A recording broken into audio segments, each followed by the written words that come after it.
आप देख रहे हैं डार्क फाइल्स। डार्क फाइल्स में आज की कहानी हमारे साथ शेयर की है त्रिभुवन जी ने।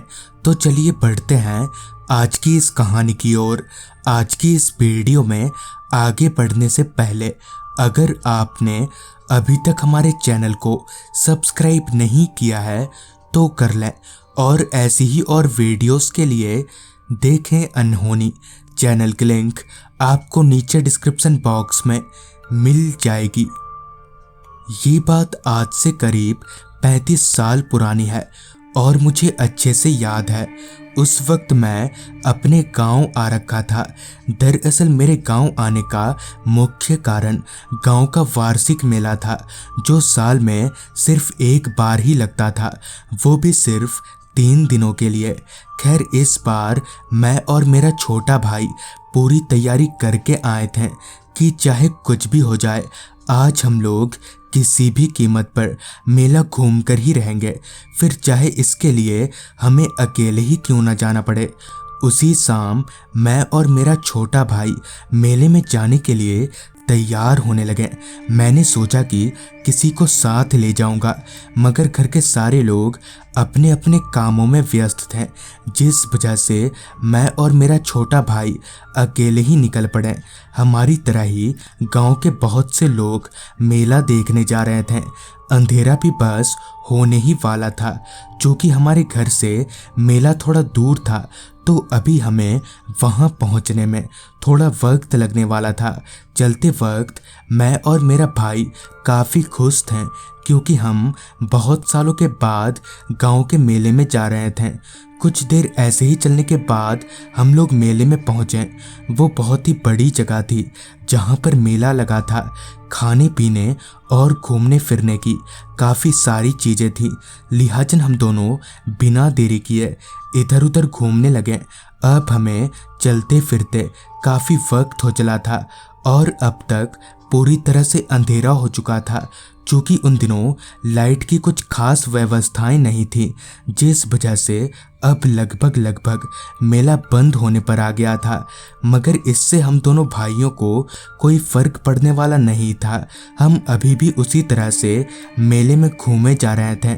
मगर जब लगा कि अब सच में मेला बंद होने वाला है, तो हम दोनों भाई मेले से बाहर निकल गए। बाहर अंधेरा इस कदर था कि हाथ को हाथ दिखाना भी मुश्किल हो रहा था। खैर, चांद की धुंधली रोशनी इतनी तो थी ही कि हम रास्ते का अंदाजा लगा पाएं, लिहाजन हम दोनों भाई घर की तरफ चलने लगे। रास्ते पर चलते हुए हमारे अलावा और कोई दूसरा इंसान हमारी नज़र में नहीं आ रहा था। शायद सारे लोग पहले ही घर जा चुके थे, जिस वजह से वो रास्ता बिल्कुल ही वीरान लग रहा था। खैर, हम लोग आगे बढ़ते रहे। हम दोनों भाई अपने तेज कदमों से अभी आगे बढ़ ही रहे थे कि मेरी नज़र दूर चमकती कुछ लाइटों पर गई। देखने से तो ऐसा लग रहा था जैसे कोई बड़ा आयोजन हो रहा हो। फिर हम दोनों उन लाइटों के करीब पहुंचे तो पाया कि वो कोई आयोजन नहीं बल्कि मेला लगा है। मगर हैरत वाली बात तो ये थी कि इस समय तक तो मेला बंद हो जाना चाहिए था, तो फिर ये मेला चालू कैसे है। तभी मेरे छोटे भाई ने कहा, भैया चलो ना मेले में। भाई की इस बात पर मैंने भी हामी भर दी, क्योंकि अभी तक मेरा भी मन नहीं भरा था। लिहाजन हम दोनों जने उस मेले में दाखिल हुए। उस मेले में एक बात गौर करने लायक थी कि कहीं भी रोशनी का कोई जरिया ना होने के बावजूद भी पता नहीं कहां से उस मेले में लाइट आ रही थी। तभी मेरे भाई ने कहा, भैया चलो ना देखते हैं उस ठेले में क्या है। पेट तो मेरा भी खाली ही था, जिस वजह से हम दोनों पास ही में लगे एक ठेले पर गए। उस ठेले वाले ने पतीले में कुछ ढक रखा था, जिस पर मैंने उस ठेले वाले से कहा, इसमें क्या है भैया। जिस पर उसने उस पतीले का ढक्कन हटाया तो उस पतीले में जो था उसे देखकर हम दोनों के होश उड़ गए। मेरी आंखें फटी की फटी रह गईं। दरअसल उस पतीले में इंसानी शरीर के कटे हुए टुकड़े थे। फिर मैंने जैसे ही उस ठेले वाले को देखा तो उसका चेहरा अब पूरी तरह से झुलसा हुआ था। उसका तो क्या, वहां मौजूद सभी लोगों का चेहरा जला हुआ था।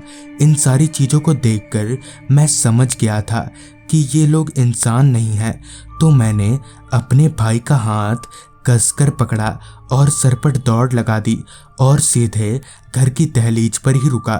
घर वालों को पूरी बात बताने पर मालूम पड़ा कि आज से 3 साल पहले वहां पर मेला लगा हुआ था, मगर पता नहीं कैसे उसी वक्त आग लग गई, जिस वजह से मेले में मौजूद बहुत से लोग जलकर मारे गए।